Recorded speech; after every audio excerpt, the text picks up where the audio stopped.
तो नमस्कार प्यारे बच्चों, कैसे हो आप सब। आज हम करेंगे एरिक्सन का जो है मनोसामाजिक सिद्धांत। आपको सब पता है कि हम पहले जो है फ्रॉइड की साइकोसेक्सुअल थ्योरी और साइको एनालिटिकल थ्योरी जो है कर चुके हैं, और आज हम जो है एक और थ्योरी लेकर आए हैं जो है Ericsson theory of psychosocial development. इसको हम कहते हैं एरिक्सन का मनोसामाजिक सिद्धांत।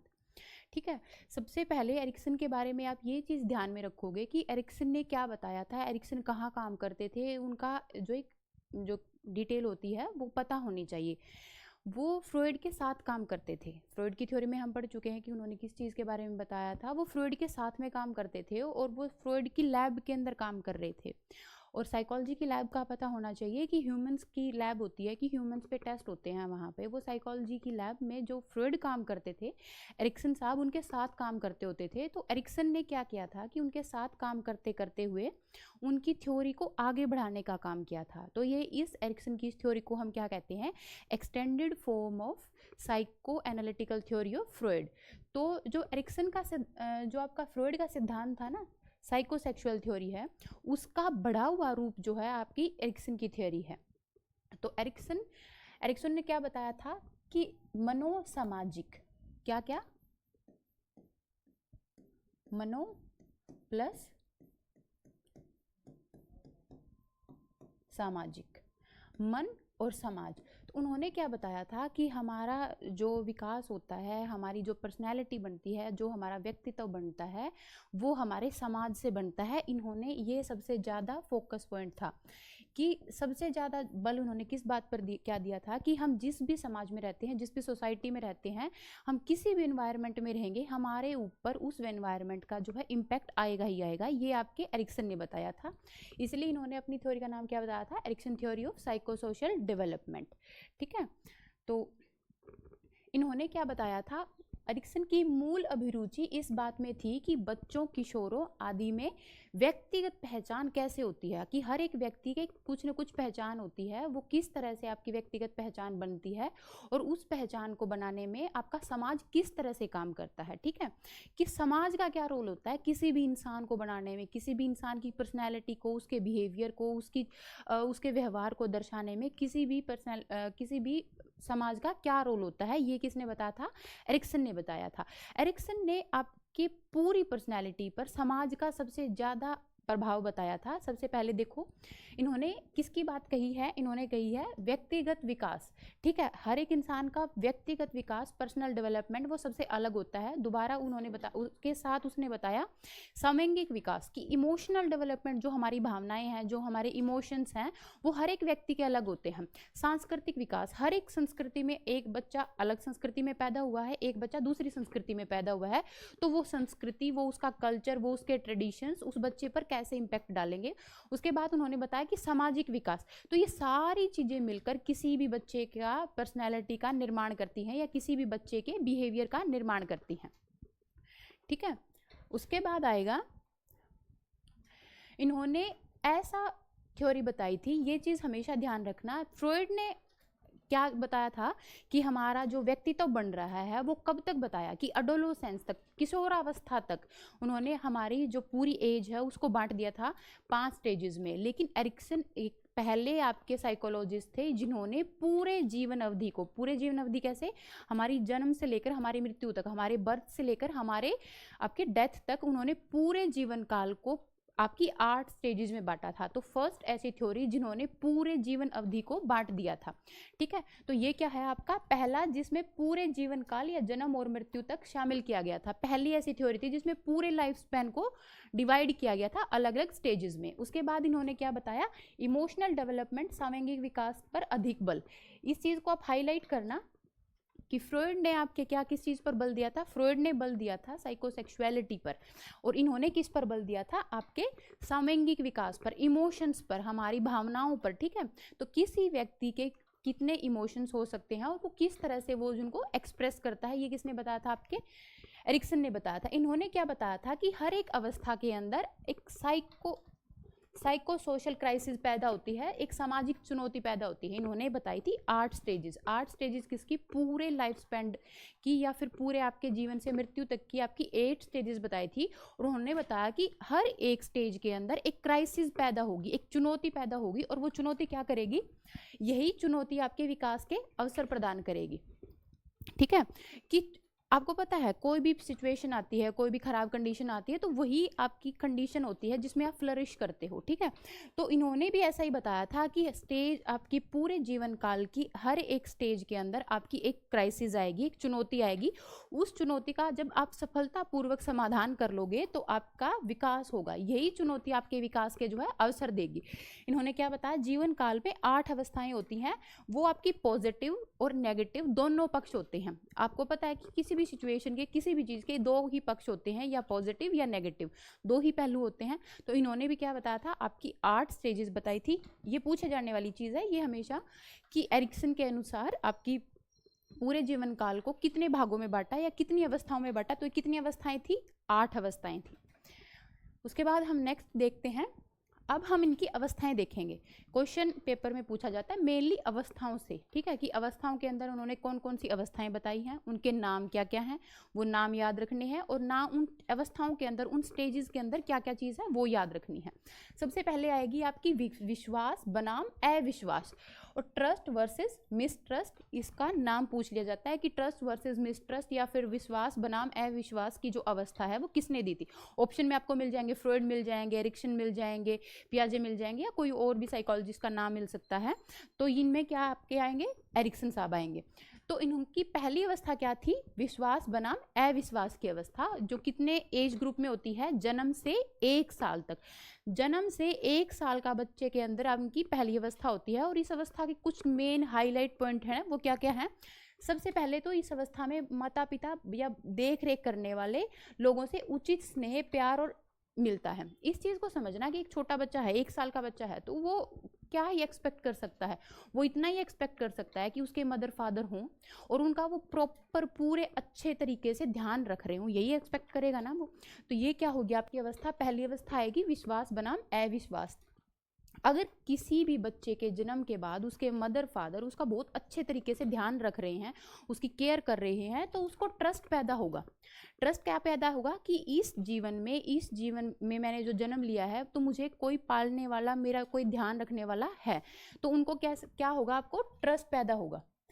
और कई बार ऐसा होता है कि मदर फादर में से मदर की जो है डेथ हो सकती है, फादर की डेथ हो सकती है, किसी भी उनके देख रेख जो केयर टेकर होते हैं ना, उनकी डेथ हो जाती है, तो उन बच्चों का ध्यान नहीं रखा जाता, तो उनको ना पूरे समाज के लिए क्या हो जाता है? मिसट्रस्ट पैदा हो जाता है, वो ट्रस्ट ही नहीं कर पाते। और वो लेटर स्टेजेस कैसे?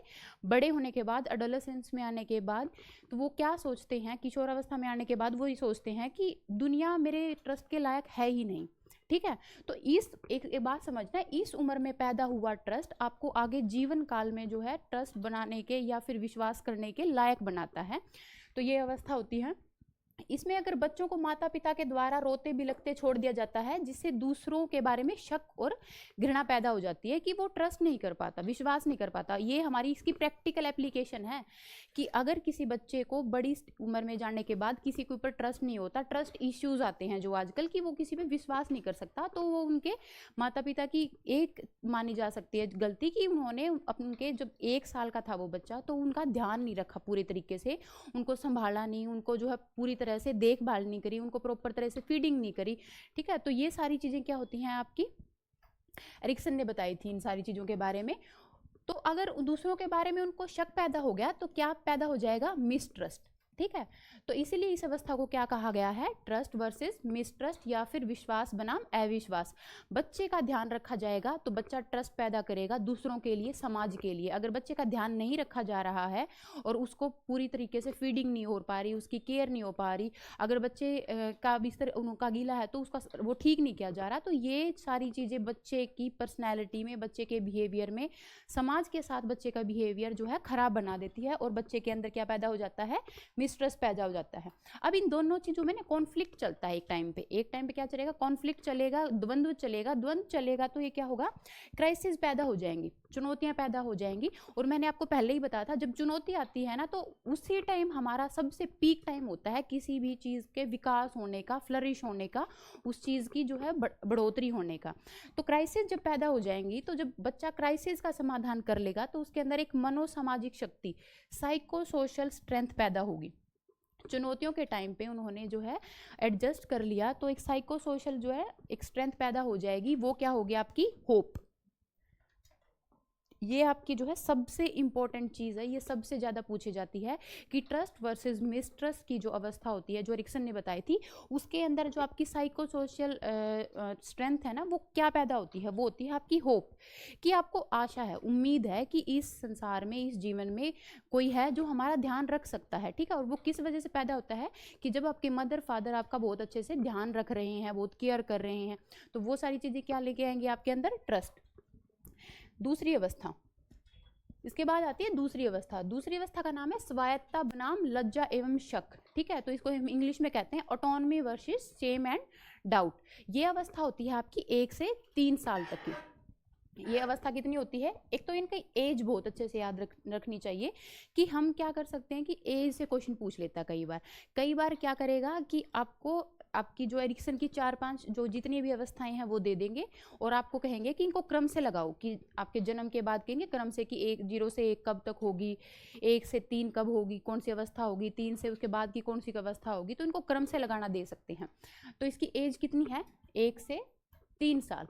इसमें क्या होता है? बच्चा व्यक्तिगत नियंत्रण सीख जाता है, जैसे टॉयलेट ट्रेनिंग, ठीक है। इस चीज़ को ध्यान रखना कि 1 से 3 साल का बच्चा जो है आपके ब्लैडर पर कंट्रोल करना सीख जाता है, ठीक है। तो वो जब बच्चा क्या करेगा? टॉयलेट ट्रेनिंग सीख जाता है। इसमें बच्चा जो है शारीरिक नियंत्रण सीख जाता है, जैसे खाना खाना, मल त्याग करना। तो ये सारी चीज़ें जब सीख जाता है ना, तो बच्चे को लगता है कि मैंने कोई काम कर लिया, ठीक है। उसके लिए वो 1 से 3 साल के बच्चे के लिए वो कोई ना कोई एक स्पेसिफिक काम ही होता है कि वो क्या कहेगा कि मैंने 1 से 3 साल की एज में मैंने ये काम किया। उसका वो पहला वर्क होता है, अगर वो अपने ब्लैडर को कंट्रोल कर रहा है, यूरिन पास करने की वो अपनी जो वो होती है कि उसको वो कंट्रोल कर रहा है, दैट इज़ वो उसका फर्स्ट काम होता है, ठीक है। तो वो क्या होगी आपकी, उस बच्चे के अंदर ऑटोनॉमी आ जाती है कि मैं किसी काम करने के लायक हूँ, ठीक है। स्वायत्ता होती है, जो खुद पर डिपेंडेंसी होती है। अगर इन दोनों चीज़ों में आपकी क्राइसिस पैदा हो जाती है, बच्चा अपने जो है अपने शरीर पर अपना नियंत्रण रख नहीं पाता, तो एक क्राइसिस पैदा हो जाती है। और बच्चा जब उसका समाधान कर लेता है ना, तो उससे क्या होती है? एक मनोसामाजिक शक्ति पैदा होगी, जिसको हम क्या कहेंगे? विल। ये याद रखना, ठीक है। ये बहुत इंपॉर्टेंट चीज़ है कि फर्स्ट स्टेज में आपको होप पैदा होगी कि कोई ना कोई है जो हमारा इस संसार में ध्यान रखने वाला है, दैट इज़ योर पेरेंट्स। उसके बाद आपकी दूसरी स्टेज में क्या पैदा होगी? आपकी साइको सोशल स्ट्रेंथ, जो आपकी विल पावर होगी कि हाँ मैंने कोई चीज़ सोची है और वो चीज़ मैं कर सकता हूँ, वो क्या होगी? आपकी विल पावर। उसके बाद आती है आपकी पहल बनाम दोष, या फिर इनिशिएटिव वर्सेस गिल्ट। ये कौन सी अवस्था होती है एरिक्सन के? तीसरी अवस्था होती है। तीसरी अवस्था में पहल बनाम दोष या फिर इनिशिएटिव वर्सेस गिल्ट की अवस्था होती है। ये कौन सी होती है? 3 से 5 साल की होती है। ईयर याद रखेंगे, जो है 3 से 5 वर्ष। 3 से 5 वर्ष के अंदर आपको पता है 3 साल का बच्चा आजकल प्री स्कूल में जाने लग जाता है, ठीक है। तो प्री स्कूल में अगर वो जाने लग गया है तो वो प्री स्कूल ईयर्स होंगे। प्री स्कूल में अगर वो जा रहा है तो उसका सोशलाइजेशन भी बहुत ज़्यादा होगा, सामाजिक भी बहुत ज़्यादा होगा। वो एक ये क्वेश्चन पूछ लिया जाता है कि बच्चे का सोशलाइजेशन या सामाजिकरण कब होता है? तो बच्चे का सामाजिकरण कब होगा? जब वो स्कूल में जाना शुरू करेगा। उससे पहले उसका सामाजिकरण नहीं हो रहा, मतलब बिल्कुल ही नहीं हो रहा, ऐसा नहीं है। उसका सामाजिकरण हो रहा है लेकिन थोड़ा हो रहा है। अपने वो समाज, उसका समाज क्या है? उसकी मम्मी, उसके पापा, उसकी फैमिली, थोड़ा बहुत उसके आस पड़ोस के लोग, तो उसका समाज बस वही है। लेकिन जब वो स्कूल में एंट्री करेगा, स्कूल में एंट्री करने के बाद बच्चे में क्या आ जाती है? तो वो एक सामाजिकरण आ जाता है कि वो बहुत सारे अपने जैसे बच्चों से मिलेगा, टीचर्स से मिलेगा, उनके पेरेंट्स से मिलेगा। तो समाज का उसका जो दायरा है वो बढ़ जाता है। तो ये सामाजिकरण की अवस्था भी होती है। अगर कहीं पूछा जाए कि सामाजिकरण किस अवस्था में होता है, that is pre school years या फिर अर्ली चाइल्डहुड। इसमें बच्चों में नई नई चीज़ों के प्रति उत्सुकता पैदा हो जाती है। अब बच्चे जाते हैं स्कूल में जाते हैं, उनको मिलते हैं अलग अलग तरह के टॉयज़ हो गए, गेम्स हो गए, अलग तरह के बच्चे हो रहे हैं, उनके साथ वो खेल रहे हैं, तो उनके मन में क्यूरोसिटी बढ़ जाती है, उत्सुकताएं बढ़ जाती हैं। भाई हम ये चीज़ें नई नई चीज़ें हम इनको ट्राई करके देखते हैं, ठीक है। तो स्कूल में जाएंगे, वो नए नए गेम्स खेलेंगे, बच्चों के साथ खेलेंगे, अलग अलग प्ले करेंगे, तो वो सारी चीज़ें किस में सीखता है, प्री स्कूल ईयर्स में सीखता है।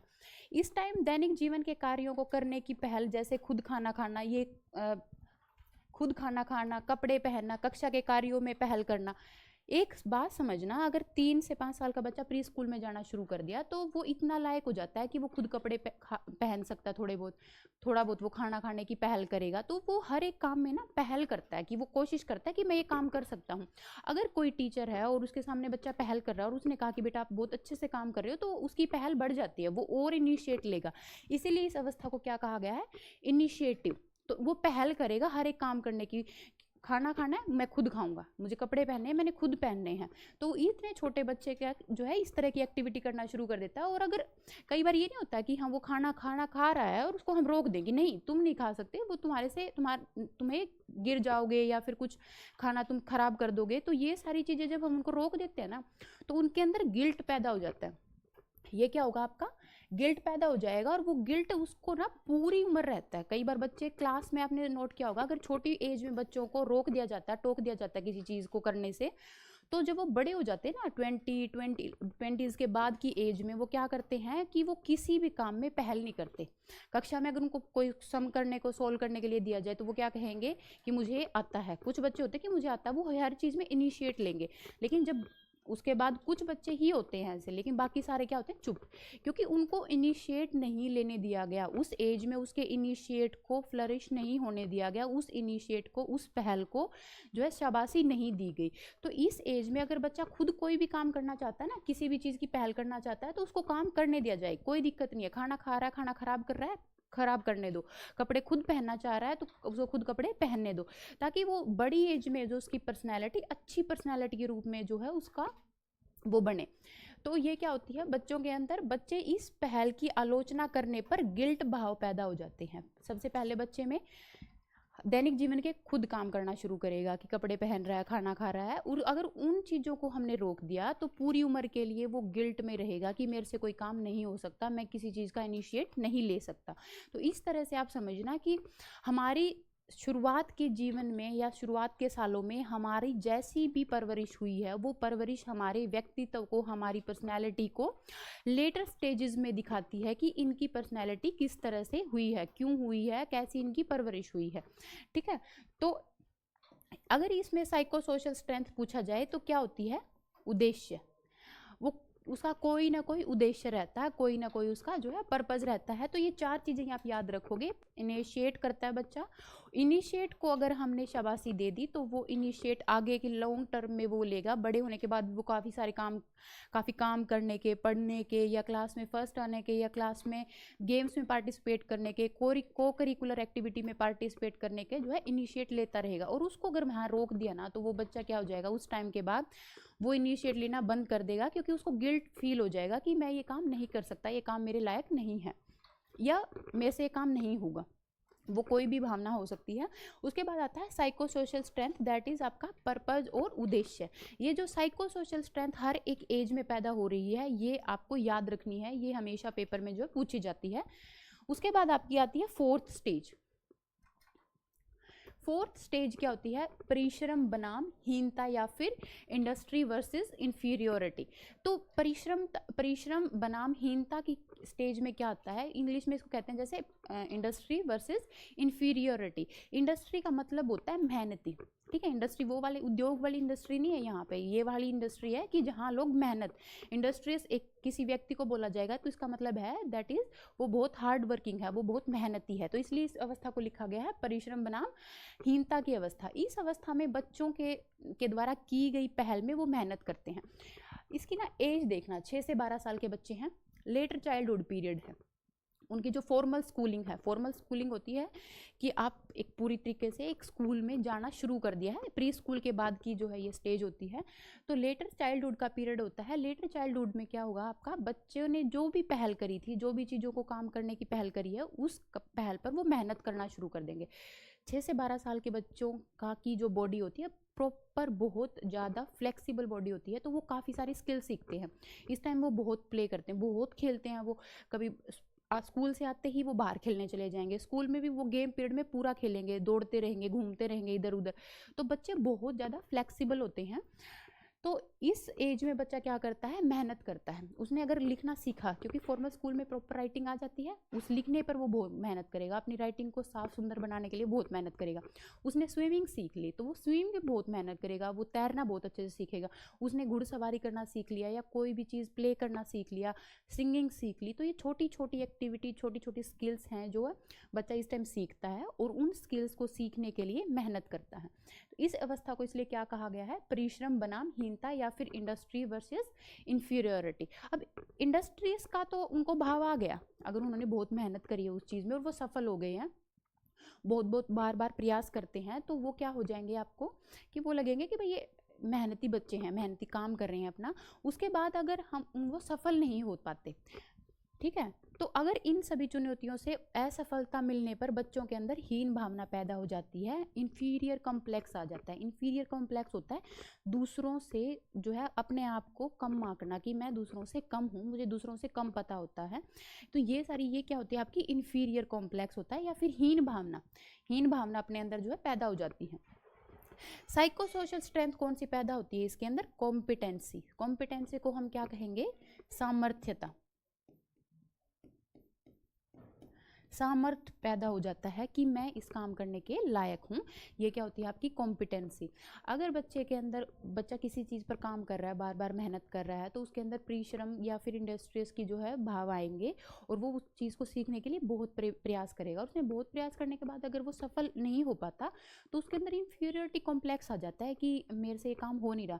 हमारे जैसे बच्चों के, हमारे जैसे जो बड़े हो जाते हैं, उन लोगों के अंदर भी तो इंफीरियरिटी कॉम्प्लेक्स आता है कि भाई ये मेरे से एग्ज़ाम नहीं हो रहा, या ये काम मेरे से बन नहीं रहा, या मैं ये चीज़ सीख नहीं पा रहा।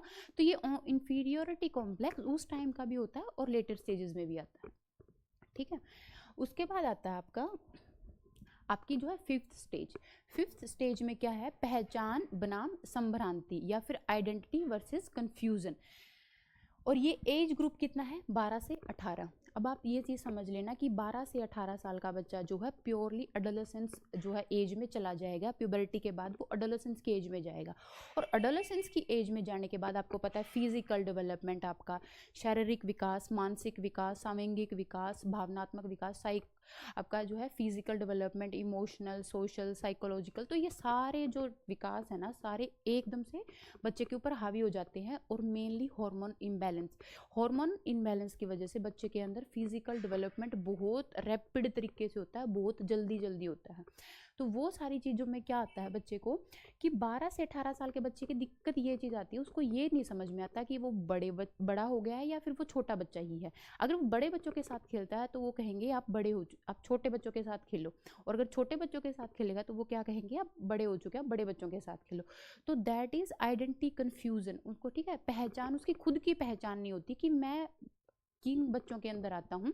इस उम्र में बच्चे ना ही तो बड़े होते हैं और ना ही छोटे, उनको कन्फ्यूजन रहता है कि मैं किस एज ग्रुप में आता हूँ। उनको ये संभ्रांति होती है कि खुद की पहचान के लिए कि वे कौन है, अपनी ज़िंदगी में कहाँ जा रहे हैं। तो वो हर एक चीज़ से कंफ्यूज होते हैं। अब देखो, वो एकेडमिकली भी बहुत कंफ्यूज होते हैं, क्योंकि इस टाइम पे बच्चा जो है 12th कर चुका होता है, उसको नहीं पता किस फील्ड में जाना है, किस कॉलेज में एडमिशन लेना है या कहाँ पर जाना है, उसको कुछ नहीं आइडिया। तो वो वहाँ से एकेडमिकली भी कंफ्यूज है, वो खुद के लिए भी उनकी खुद की आइडेंटिटी नहीं है। उनको अगर वो कोई छोटा ऐसा कुछ थोड़ा बहुत गलत काम कर देते हैं तो घर वाले ही बोलते हैं कि आप लोग बड़े हो चुके हो, और अगर उन्होंने कोई ऐसी हरकत कर दी है तो वो क्या कहेंगे, तुम अभी छोटे हो, तुम बीच में बात बात बोल नहीं सकते या फिर टोक नहीं सकते। तो ये सारी चीज़ें क्या उनको कंफ्यूज कर देती हैं। तो उनकी खुद की पहचान, उनकी खुद की आइडेंटिटी लॉस्ट हो जाती है, उनको खुद को नहीं पता होता कि वो क्या है, वो कैसे इंसान है। तो अगर उसको उनको वो जो है पहचान समझ में आ जाती है कि आपको बड़े बच्चों के साथ आप उसी तरह से व्यवहार करना है और छोटे बच्चों के साथ उसी तरह से व्यवहार उनके हिसाब से व्यवहार करना है, तो उनकी जो है कन्फ्यूज़न कम हो जाती है।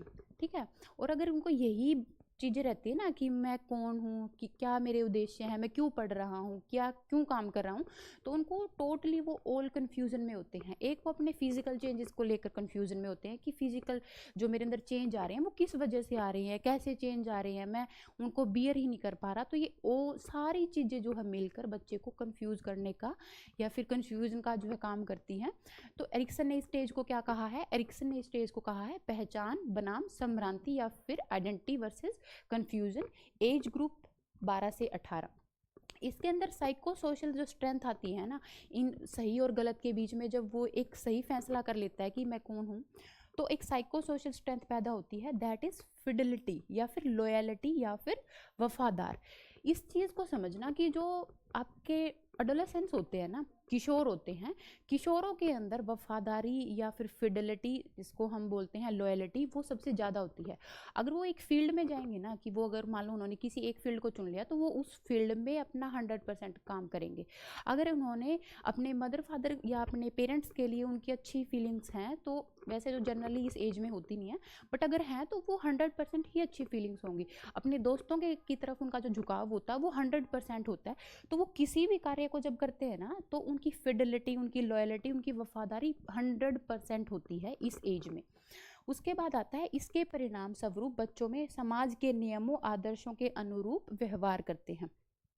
जब उनकी फिडिलिटी, उनकी लॉयलिटी आ जाती है, तो वो क्या करते हैं, समाज के नियमों को मानते हैं कि ये समाज ने सही कहा है। ठीक है, उनके नियमों को, उनके आदर्शों को, उनके ट्रेडिशंस को, उन सारी चीज़ों को फॉलो करते हैं वो। तो इस एज ने एरिक्सन में मेनली एरिक्सन ने इस चीज़ पर सिर्फ और सिर्फ इस साल तक काफ़ी जो है जोर दिया है, काफ़ी सारी चीज़ें इस स्टेज तक सब कुछ बताया है। तो ये कौन सी स्टेज होगी आपकी? पहचान बनाम संभ्रांति की अवस्था। उसके बाद 6th स्टेज जो है आपकी घनिष्ठता बनाम अलगाव या फिर इंटीमेसी वर्सेस आइसोलेशन। ये है आपकी 20 से 30 साल की एज। 20 से 30 साल की एज क्या होती है? जो है अब वो बच्चा नहीं रहा, ठीक है, वो बड़े जो है इंसानों में, व्यक्तियों में आना उसने शुरू कर दिया है।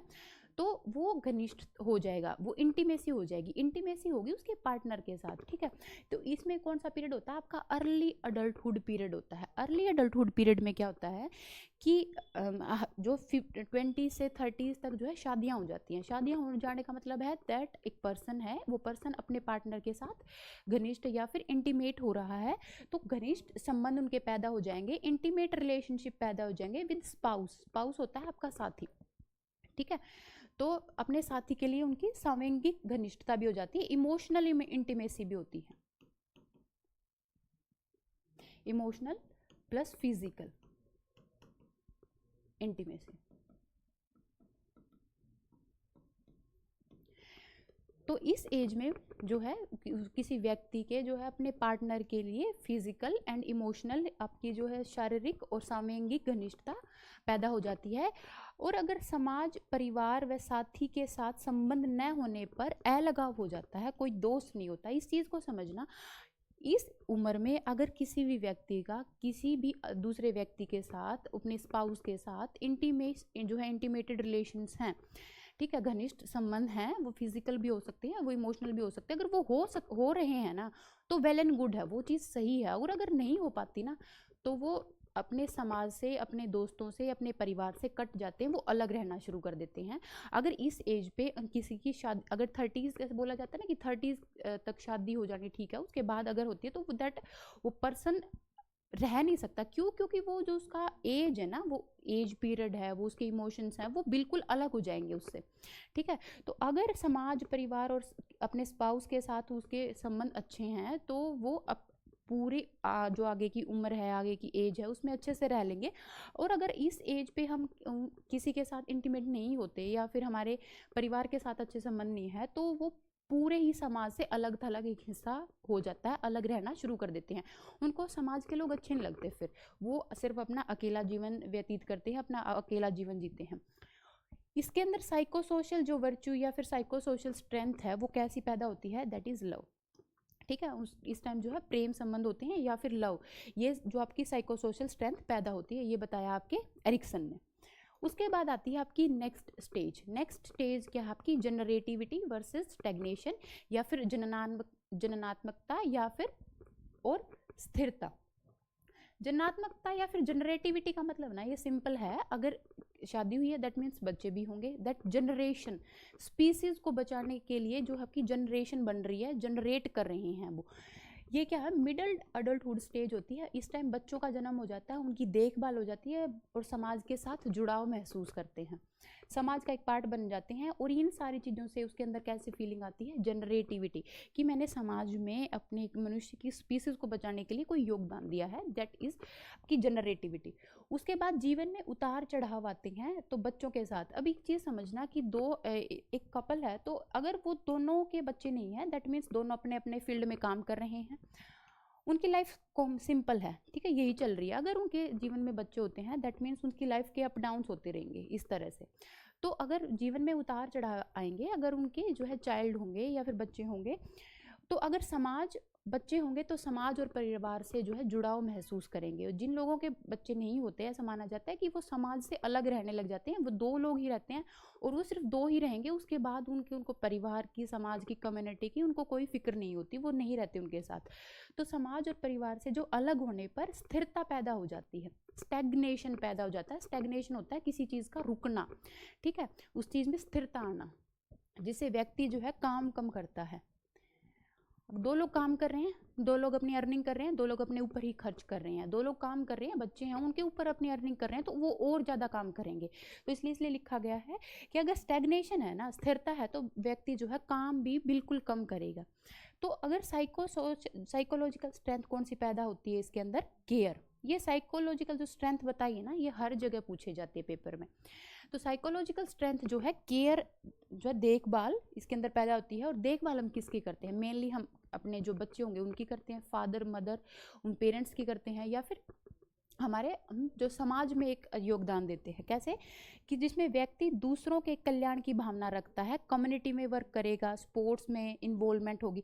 अगर एक फैमिली है ना, जब पूरी फैमिली बन जाती है, तो वो पूरी फैमिली समाज के अंदर हिस्सा लेती है, ठीक है, अपना योगदान देती है। कैसा कि अगर मान लो कोई स्पोर्ट्स का इवेंट हो रहा है, तो सारे लोग पार्टिसिपेट करेंगे, ठीक है।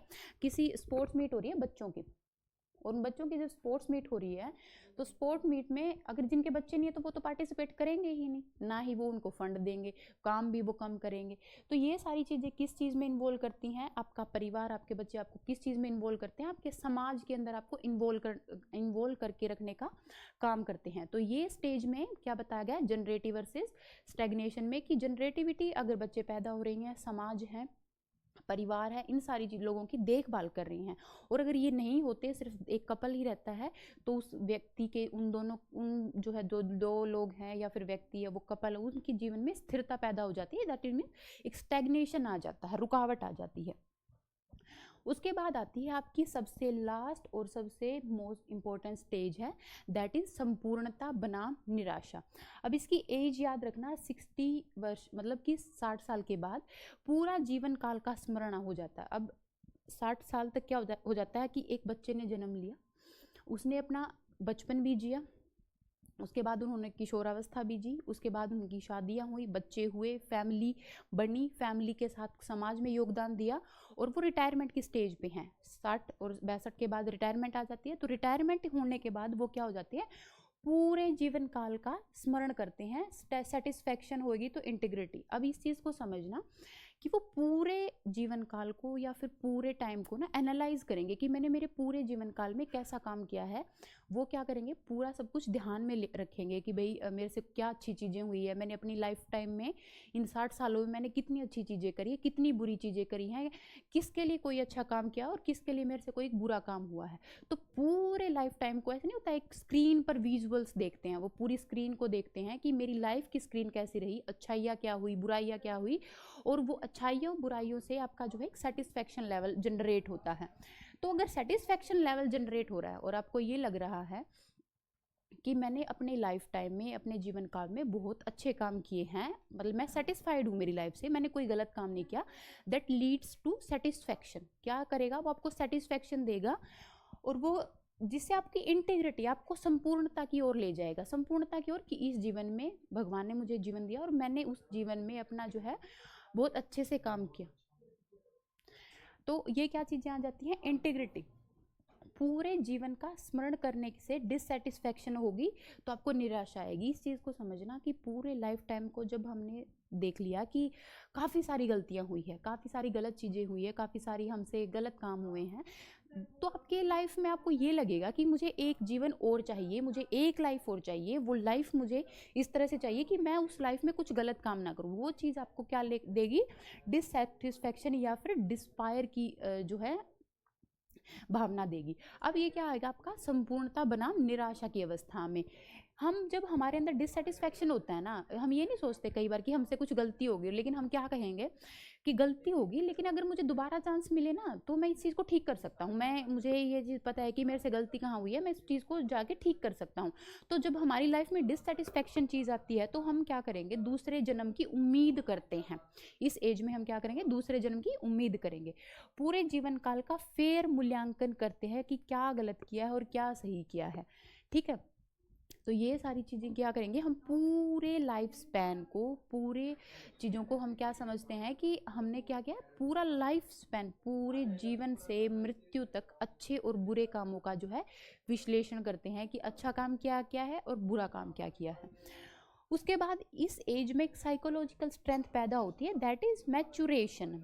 अब हम कई बार बोल देते हैं ना, मैचुरेशन आ जाती है 18 साल के बाद, मैचुरेशन आ जाती है 20 साल के बाद, मैचुरेशन आ सकती है, नहीं, मैचुरेशन आ जाती है एरिक्सन के अनुसार, मैचुरेशन आती है 60 के बाद। मेच्योर हो जाते हैं हम, जिसमें हम अच्छे और बुरे की पहचान करना सीख जाते हैं, हमें पता है हमारे लिए अच्छा क्या है, हमारे लिए बुरा क्या है। तो ये सारी चीज़ें क्या लेकर आएंगे, आपकी मैचुरेशन लेके आएंगे। तो ये आपकी जो है एरिक्सन ने 8 स्टेजेस बताई थी पूरे जीवन काल की, पूरे लाइफ स्पैन की, कि हर एक व्यक्ति के जीवन की अवधि के दौरान 8 स्टेज आती है। 8 स्टेजेस में किस चीज़ में द्वंद्व होता है, किस चीज़ में कॉन्फ्लिक्ट पैदा होते हैं और क्या चीज़ हमारे उस कॉन्फ्लिक्ट से एक हमारे विकास के रूप में उभर कर आती है। अब हम कुछ करेंगे इनकी लिमिटेशंस। अब आपको पता है ये साइकोलॉजिस्ट थे, साइकोलॉजिस्ट जब भी कोई काम करते हैं, वो कोई थ्योरी देते हैं तो उनका क्रिटिसिज्म बिल्कुल होगा। कोई भी काम हो रहा है, वो सही काम है तो उसकी कोई ना कोई कमियां जरूर होंगी। ठीक है, तो आपकी क्रिटिसिज्म या फिर सीमाएं, उनकी सीमाएं क्या थी उनकी थ्योरी की, इनकी सीमा ये पूछ ली जाती है। अगर आप बिल्कुल डीप क्वेश्चन अगर आ जाता है तो ये पूछा जा सकता है कि उन्होंने मेल पर फोकस किया, ओनली ऑल मेल स्टडीज़ ली। ठीक है, तो उन्होंने थोड़ा वही है कि मेल और फीमेल दोनों के ऊपर स्टडीज़ नहीं करी, उन्होंने सिर्फ और सिर्फ आपके मेल पर स्टडीज़ करी थी। उन्होंने किस चीज़ पर फोकस रखा कि चाइल्डहुड देन अडल्ट लाइफ, मैंने आपको थोड़ी देर पहले ही बताया था। उन्होंने किशोरावस्था तक की जो अवस्थाएं थी उनको बहुत डिटेल से बताया था कि ये चीज़ होती है, इस तरह से हमारा व्यवहार होता है, इस तरह से हमारी पर्सनैलिटी बनती है। लेकिन उसके बाद की जो स्टेजेस है ना, अडल्टहुड की स्टेजेस है, अडल्टहुड की जो स्टेजेस हैं, जैसे आपकी वयस्क अवस्था है, उन अवस्थाओं के बारे में उन्होंने ज़्यादा नहीं बताया। उन्होंने किस चीज़ पर फोकस किया, स्टेज पर फोकस कर दिया कि भाई ये स्टेज आएगी, इसके बाद ही दूसरी स्टेज आएगी, इसके बाद आपकी तीसरी स्टेज आएगी। लेकिन उन्होंने ये नहीं बताया कि भाई एक स्टेज स्किप भी हो सकती है। मेनली फोकस आपकी अवस्थाओं पर रहा उन्होंने। Failure to explain how why stage occurs, उन्होंने ये चीज़ बताना, उनको वो फेल हो गए कि भाई कोई एक अवस्था के बाद दूसरी अवस्था आती है ना, तो वो किस वजह से आती है वो एक्सप्लेन नहीं कर पाए वो। ठीक है, और एक है वेग थ्योरी जो है डिफ़िकल्ट टू अंडरस्टैंड। आप लोगों को पता है कि जो एरिक्सन ने जो थ्योरी दी है वो बहुत वेग दी है, बहुत बड़ी थ्योरी दी है, बहुत व्यापक थ्योरी दी है, काफ़ी बड़ा सिद्धांत दिया है। तो काफ़ी बड़ा सिद्धांत होने की वजह से ये पूरी तरीके से जो है समझ में नहीं आता या समझ नहीं आता ये सिद्धांत। तो ये क्या होगी आपकी, तो ये आपका जो है सिद्धांत हो गया आज के लिए कंप्लीट। बाकी जो नेक्स्ट क्लास में हम इसके जो क्वेश्चंस हैं, क्वेश्चन प्रैक्टिस भी करके देखेंगे और अलग थ्योरीज की तरफ भी मूव करेंगे। तो मेनली आपको याद रखना है एरिक्सन से 8 स्टेजेस के नाम, उनकी एज, उनके अंदर कौन से कॉन्फ्लिक्ट पैदा होते हैं, आइडेंटिटी क्राइसिस क्या होती हैं, ये पूछा जाता है आइडेंटिटी क्राइसिस किस एज में आते हैं, किसने दिए थे।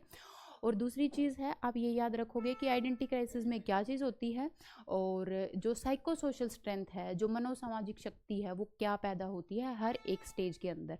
तो this is all about the class, बाकी हम जो नेक्स्ट क्लास में करेंगे। Thank you.